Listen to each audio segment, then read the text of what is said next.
so they can laugh at our pain. It's gonna be the best summer ever. And it was. But Nate soon found himself put to work on a southern plantation. It was way down there, you know, where you stop seeing Howard Johnsons and you start seeing Stuckies. Anyway, it was a horrible place where they took away everybody's African names and gave them new names. What's your name? Toby with an I, with an accent over the I, and a little line over the O, so you know it's a long vowel sound and not a short one. And sometimes I like to dot the I with a little smiley face or a heart or something. Something to brighten the reader's day. I asked you what your name was. Honey, you keep that up. It's whatever you want it to be. Okay, black people. Family Guy was created by Seth MacFarlane.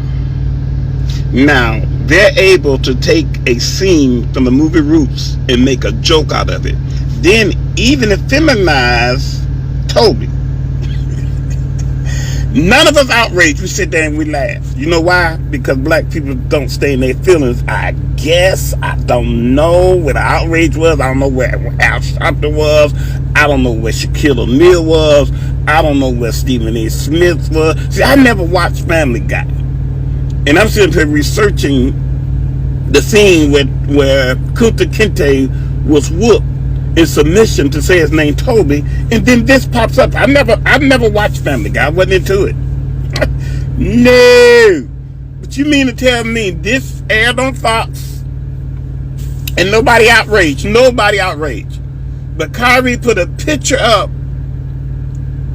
into J from Negroes to Jews. Black people, wake up.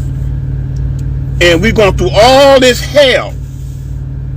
He's gone through all this hell. We arguing back and forth. Why ain't nobody standing up for God? LeBron James, if you see this, and if you don't stand up for after seeing this, you should ask yourself, well, what the hell they upset about what Kyrie said? They sit up here making fun of a Negro being whipped into submission. It became a joke. So you mean to tell me if someone don't take the Jewish pain seriously, it's a crime? But when they can make fun of the things that black people went through in slavery, it's a joke.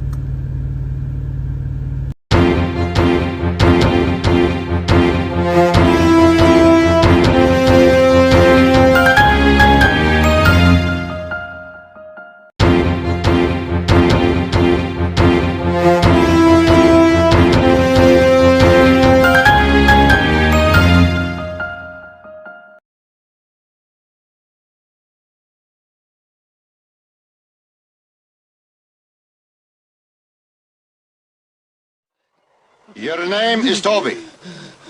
I want to hear you say it.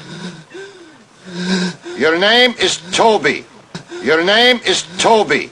You're going to learn to say your name. Let me hear you say it. What's your name? Kunta Kinte. Kunta Kinte. What's your name?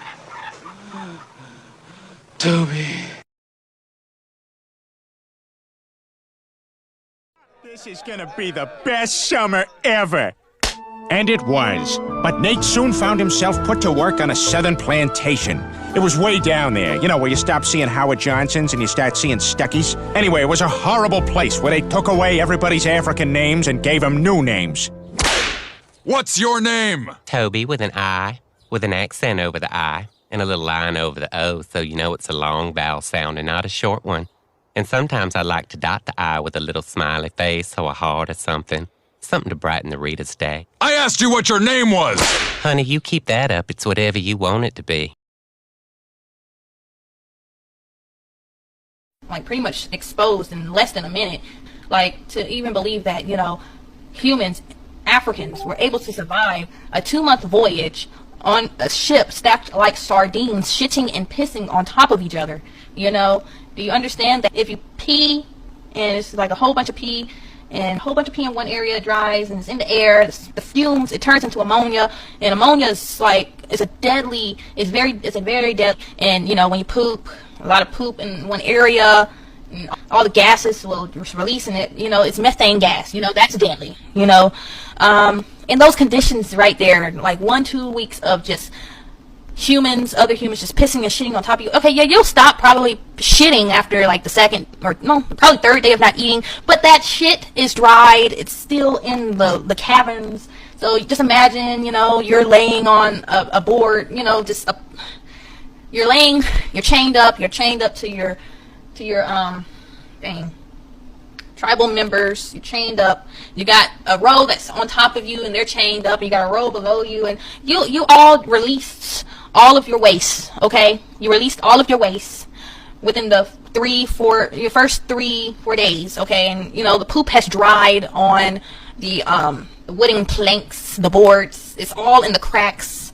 Okay, you probably see like shitbergs, like icebergs. You know, you see the shit coming, and it's dried in between the cracks, and you know, and then you're in a puddle of shit, in a puddle of piss, and then the person next to you. I mean, y'all are able to like envision Bible fucking stories and shit like that. Envision this, Negro. Okay, y'all believe this shit. Envision it for a second. You're on this ship. It's already been 2 weeks. Dried shit on top, dried shit on the side, dried shit below you.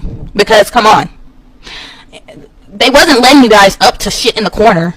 They definitely wasn't letting you up on top of the ship to shit and piss like on the sides of the boat. So like it had to been like that. In those conditions right there, you're gonna die. Like from breathing in the ammonia and methane gases. On top of that, you know, they didn't have enough porridge, slop, goop, whatever they were feeding the slaves to feed over 200-300 people, unless they had like barrels and barrels of grain and was using a process to purify the ocean water to make porridge.